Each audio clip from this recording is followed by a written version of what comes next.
What's up guys, welcome back to the Bazaar and to another discussion video for Star Wars Battlefront 2. We haven't sat down and just talked about the game for a while, and this is actually a really good month to do it because in my opinion, this next update is going to be the most important one Battlefront 2 will ever see, and we're going to talk about why. So back in 2005, Pandemic Studios released the classic Battlefront 2, the one that inspired this one that we play today. The online gaming community wasn't that big back in 2005, especially in Pandemic's Battlefront 2, so the major selling point for that game was the offline play. There was a lot of different options, including a single-player campaign, galactic conquest, and most importantly, instant action, which is what we're going to be talking about in today's video.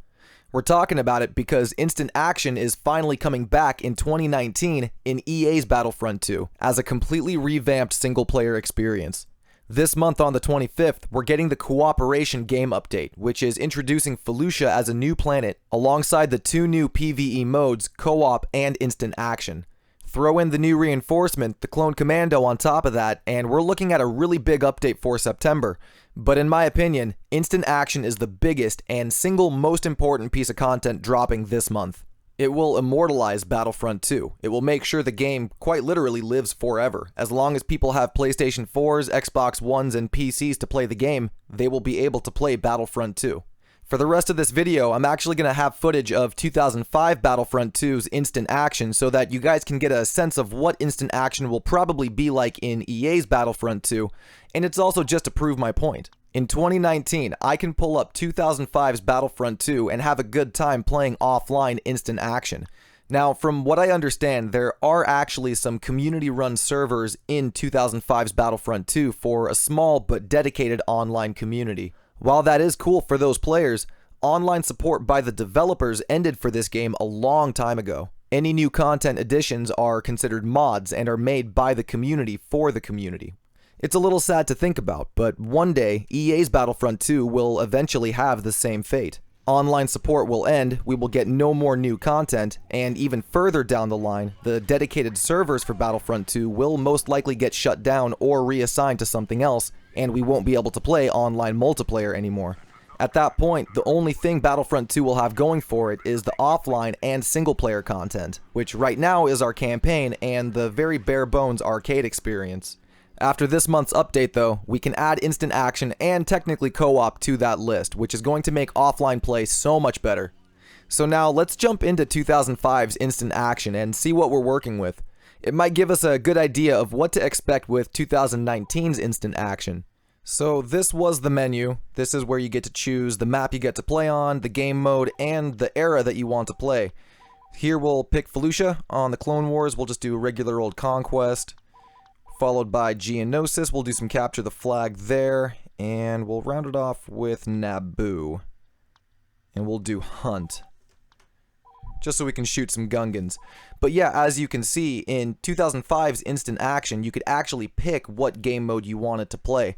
I don't think this is going to be the case with 2019's Instant Action. By the sound of it, 2019 will only have the Supremacy Conquest style command post capture game mode, which is still fine. But welcome back to Felucia, ladies and gentlemen, if you played the 2005 Battlefront 2, that is. This is the new map that EA's Battlefront 2 will be getting in just a couple of weeks here. It'll be the 5th Clone Wars map added to the game. And I gotta say, for 2005, this looks pretty damn good. Especially in first person. Wow, I rarely played this game in first person. I was always a third person kind of guy. I'll take out that super battle droid right there. But yeah, this is the basic Conquest style game mode in Instant Action. You're just running around capturing command posts. It's basically the ground phase of Capital Supremacy, and it's, I think, the most popular game mode in Instant Action. It's the one that pretty much all the maps have, because the different maps have different game modes that you can play, but I believe Conquest comes with every single one. It's basically the staple Instant Action experience, which is why EA probably went with this for 2019's Instant Action. We'll capture this command post real fast. You can now play as Ayla Secura. Hell yeah, I want to play as Ayla Secura. Hello, love. Let's go capture some CPs. This is kind of what it would be like to have Ahsoka in Battlefront 2. I think Ayla is the closest example that we'll get to Ahsoka. One can only hope. I really, really hope we still get Ahsoka and Ventress in Battlefront 2 at some point.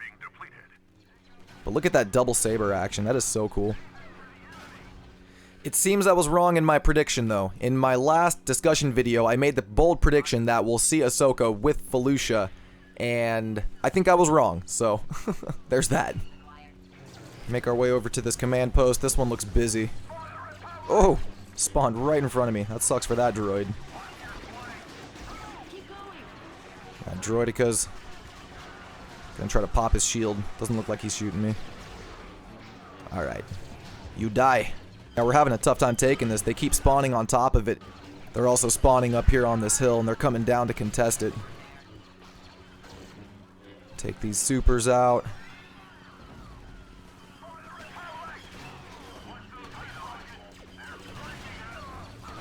We've almost got it.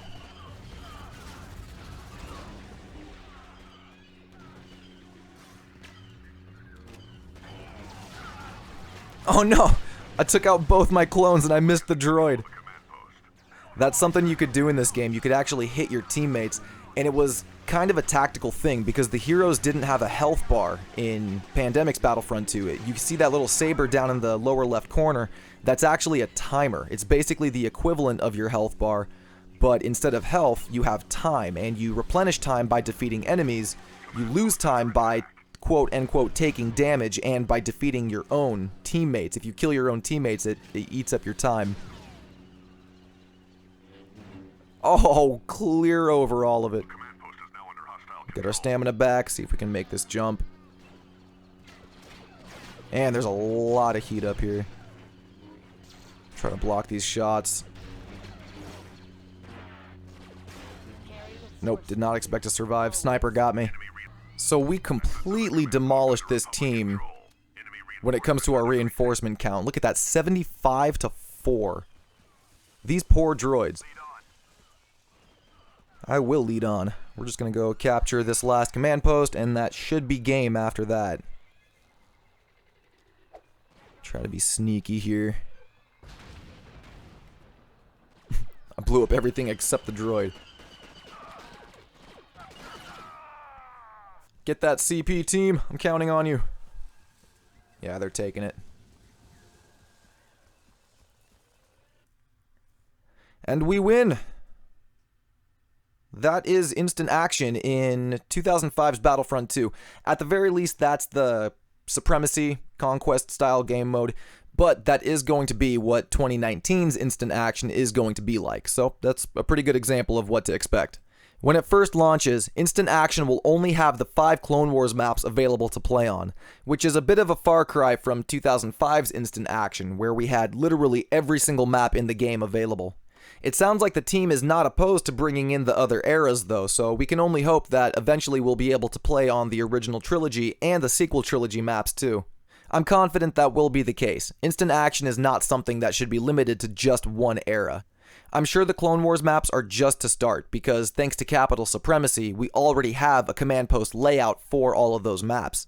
But once, if ever, instant action becomes playable across all maps in Battlefront 2, it will be the go-to experience in Battlefront 2 once online support ends. In a couple of years, when you tell yourself, hey, I want to play Battlefront 2, instant action is going to be the thing that you most likely hop into play. And for that reason, I think this update, and specifically instant action, is the single most important piece of content Battlefront 2 will ever see. I'll pass it off to you guys though. What do you think? How important do you think instant action is to the longevity of Battlefront 2? Do you think it's very important or not that important at all? Would you even play Battlefront 2 once the online and server support ends? Let me know in a comment below, and let's keep the conversation going, but that's going to do it for this one. If you guys liked today's commentary and discussion, give the video a thumbs up, and if you're not already, be sure to subscribe to the channel and get notified so you know every time a video comes out. But that's going to do it from me. I appreciate you all stopping by the bazaar. I'll see you all out on the battlefront. Peace.